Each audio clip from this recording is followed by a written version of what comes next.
As I had mentioned, there's a great series on National Geographic channel called Story of God with James Younger. Morgan Freeman's in it, and James was the executive producer. James, thanks so much for being with us today.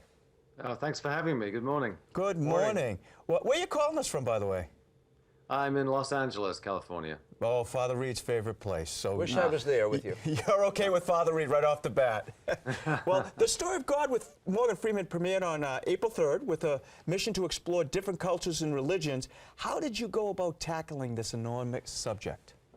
Well, with great trepidation to worry about how to tell. I mean, we were looking at the story of all the faiths of the world and 10,000 years of history, and we had 6 hours in which to do it. So we chose as carefully as we could, but we had to make choices and cover what we could. Our main hope was to cover the 5 big religions of the world. Christianity, Judaism, Islam, Buddhism, and Hinduism, and then we managed to get a few other things in beyond that. Now, I have to ask you, James, what was it? What was your motivation? What made you come to the decision to make this series, The Story of God? Well, it was something that Morgan Freeman and his business partner, Laurie McCreary, who've been making films together for 20 more years, had always wanted to do something about faith. So Jews invented the Messiah, but it's not the same Messiah that most people think. Many years ago, about 3 years ago, we started discussing. We've been doing this series called Through the Wormhole, which is on Discovery Science Channel, and which was investigating these questions of why are we here, where do we come from, but from the point of view of science. And so we decided that these questions were really at the core of religious beliefs around the world.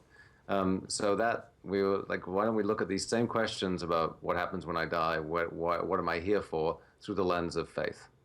Were there 1 or 2 things, James, that surprised you while producing the series? Oh, there were many things that surprised me. I mean, Morgan and I, we learned in India that, about reincarnation in India, in Hinduism. People believe that they're going to come back again in this life, and they believe in karma. But I didn't know that reincarnation is actually not a desired end of life. The desired end of life is to live well enough that you don't have to be reincarnated. You kind of go to this pure heavenly liberation state called moksha. So that was a surprise.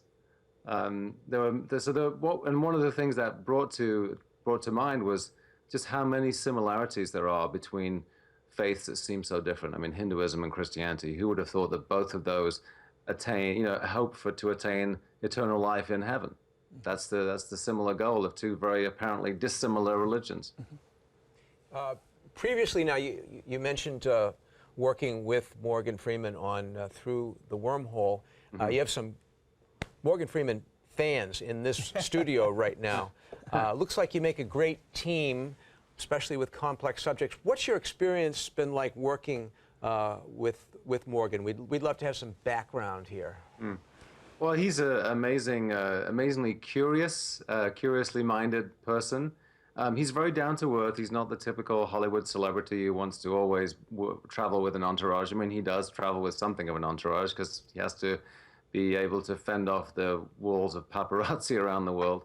But he's a very humble and honest person, and so he can go and speak to anybody around the world, be it a Buddhist a monk or somebody on the street in Cairo, and just have an honest conversation. And because he comes across and he is so genuine, people open up to him and tell them really what's in their heart and mind. What is it, James, about these complex issues that you enjoy producing these type of series? I just think that I love it because I want to think, and Morgan shares this too, as does Laurie. We all want to think about the big things in life that we don't think about. Why we don't spend time thinking about why the universe is here, or why, how come we've managed to live together in a society and prospered for thousands of years. So it's digging beneath the surface and trying to come up with explanations that everybody of any background can accept or can at least ponder about. So we try not to have any particular faith perspective on here apart from open-minded. We just, that's the thing. We want to start the conversation and get people thinking about things they don't normally think about. Well, James, we appreciate you taking the time to be with us today and for bringing this into so many homes. Very, very interesting to all of us, and best of luck in the future. We can't wait to see what you do next. Well, we're looking forward to it, and thank you guys for the attention. I appreciate it. Thanks, James. Thank you.